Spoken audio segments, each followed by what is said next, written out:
안녕하세요. 2월 6일 화요일 말드라에 오신 여러분들을 환영하고 축복합니다.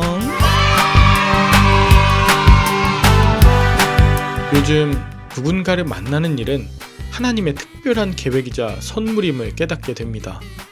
만나는 분들을 통해 많은 것을 돌아보고 또 배우게 됩니다. 이전에 제가 30대까지의 목사로서의 기본적인 소양을 훈련받아 왔다면 40대에 들어 제게 주신 특별한 경험과 은사들을 통해 조금 더 구체적인 목회 방향을 결정하고 준비하도록 하나님이 만남의 축복을 주시는 걸 깨닫습니다. 그런 과정, 길목마다 하나님께서 예비해 놓으신 좋은 동역자와 스승들을 만날 때마다 저는 하나님께 감사할 수밖에 없고 또 하나님의 계획을 더욱 신뢰하게 됩니다. 어제 기장 목회 포럼에서 만난 수많은 목회자들이 그러하고요.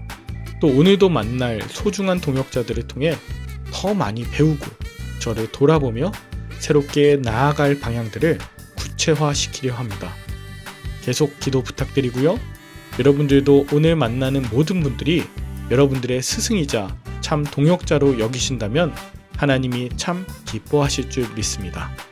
그러면 오늘의 말드라를 힘차게 시작해 보도록 할까요? 자, 출발!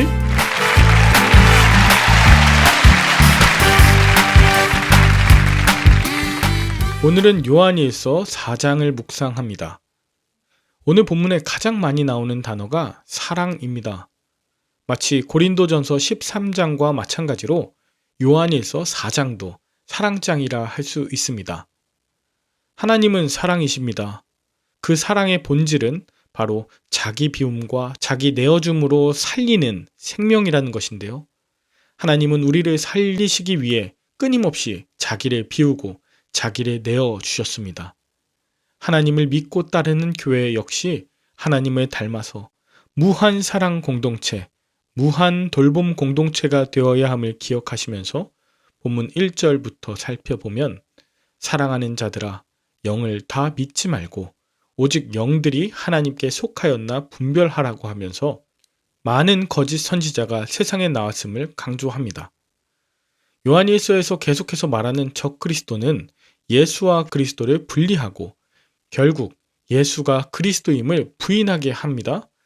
그래서 믿음의 공동체라고 하는 교회 안에서 뭔가 놀랍고 신비스러운 일이 있다고 해서 그것을 다 예수의 역사이자 성령의 역사라고 믿지 말아야 합니다. 성령의 역사와 악령의 역사를 분별할 수 있는 건 다른 것이 아니죠. 바로 예수를 통한 생명 살림의 역사가 있는가 하는 것입니다.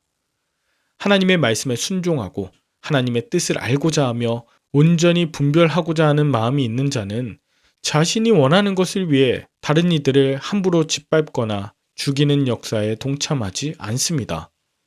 그러나 6절 하나님께 속하지 아니하는 자는 우리 말을 듣지 아니하나니 진리의 영광, 미혹의 영을 이로써 안다고 합니다.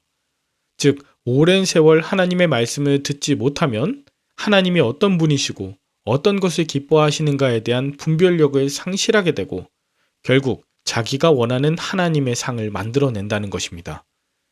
이것이 자기 탐욕이 만들어낸 자기 신격화 그리고 우상 숭배입니다.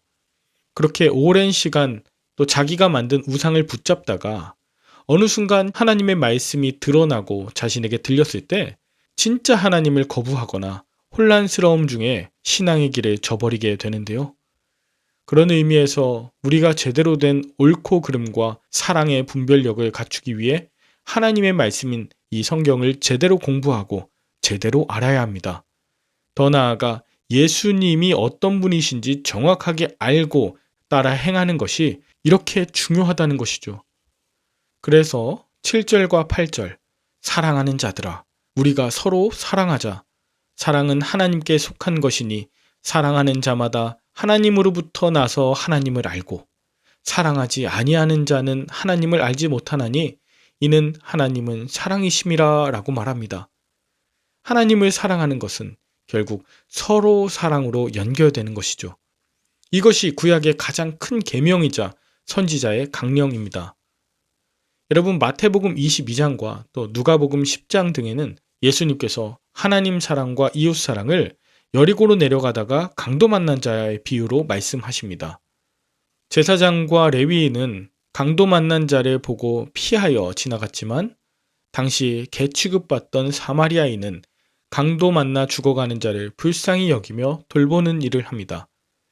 이것이 하나님 사랑이자 이웃 사랑이라는 것이죠. 이것을 통해 사랑은 머리로 아는 지식이 아니라 정말 살려내는 행함이라는 것을 알 수 있습니다. 살아낸 만큼 믿고 있는 것입니다. 요한은 10절에 우리가 사랑해야 할 이유를 우리가 믿고 있는 하나님께서 먼저 그 사랑을 보이셨고 12절 그렇게 서로 사랑하기를 하나님께서 원하시는 것이라고 분명하게 말하고 있습니다. 그래서 14절 아버지가 아들을 세상의 구주로 보내신 것을 우리가 보았고 증언하고 고백한다 합니다. 사실 여기에 나오는 세상의 구주라는 표현이 로마 제국의 지배를 받던 사람들이 황제에게 돌렸던 타이틀이에요. 예를 들어 황제는 우리의 주인이시다. 황제는 세상의 평화이시다. 황제는 신의 아들이자 신이다 라는 이런 고백을 초대교회 교인들은 예수가 세상의 구주시라 라고 돌렸던 것입니다. 세상의 주류 가치와 황제 숭배를 거부하고 예수가 우리의 구원자요 우리의 주인이시며 세상의 평화이자 하나님의 아들이시며 하나님이시라는 이런 무수한 고백들을 돌린 것입니다. 그리고 그렇게 예수를 믿는 자는 20절 누구든지 하나님을 사랑하노라 하고 그 형제를 미워하면 이는 거짓말하는 자니 보는 바 그 형제를 사랑하지 아니하는 자는 보지 못하는 바 하나님을 사랑할 수 없다 하면서 보이지 않는 하나님을 사랑하는 것은 형제 사랑이라고 말하며 오늘의 본문을 마무리하죠. 여러분은 오늘 본문을 통해 무엇을 느끼셨나요? 여러분에게 하나님의 사랑은 어떤 것입니까? 그저 나에게 좋은 것을 주시고 나를 행복하게 하시는 것입니까? 아니면 우리를 위하여 자신을 내어주신 것처럼 형제를 사랑하고 살려내라 하시는 사명입니까? 여러분이 사랑해야 하는 형제는 누구인가요? 원인을 알 수 없이 강도를 만나 헐벗고 줄이며 죽음의 고통 가운데 빠져 있는 자입니까? 저는 20년 전 신학을 시작하면서 어떻게 하면 하나님의 사랑을 이웃에게 전할 수 있을까에 대한 고민을 시작하면서 사회복지를 공부했습니다. 형제 사랑을 하게 하는 아주 좋은 도구이자 정신이 되었습니다. 그러나 목회자로서 그것을 지속하며 또 본질적인 것을 추구하게 될 때 결국 말씀을 통해 능력이 나타남을 깨닫게 되었습니다. 그래서 오늘도 말씀으로 저를 채찍질하고 비워내며 내어주려 합니다. 나의 뜻과 계획을 내려두고 맡겨주신 연약한 형제들을 돌아보고 사랑하는 일이 나를 사랑하는 일임을 믿습니다. 오늘도 말씀을 통해 연결하고 살아내고 살려내시는 하나님의 참 사랑받는 여러분들 되시길 축복합니다. 함께 기도할까요? 하나님 아버지, 하나님을 사랑한다고 하면서 형제를 사랑하지 못했음을 돌아봅니다. 나를 사랑한다 하면서 말씀 없이 내 탐욕을 추구했던 것 또한 회개합니다. 늘 하나님의 말씀에 겸손히 귀 기울이며 순종하며 행하는 내가 되게 하옵소서. 세상의 주류 가치는 세상 권세와 문화에 우리를 굴복시키고 그것이 하나님이라고 착각하게 합니다. 예수님이 보이신 자기 내어줌과 생명을 살리시는 복음의 역사가 충만하도록 날마다 말씀 속에 예수 그리스도를 발견하게 하여 주옵소서. 오늘도 맡겨주신 모든 상황 속에서 살아계신 하나님의 증인으로 살아가게 하시는 예수 그리스도의 이름으로 기도 올리옵나이다. 아멘. 오늘도 좋은 하루 되시길 바라며 저는 내일 다시 찾아뵙도록 하겠습니다. 샬롬.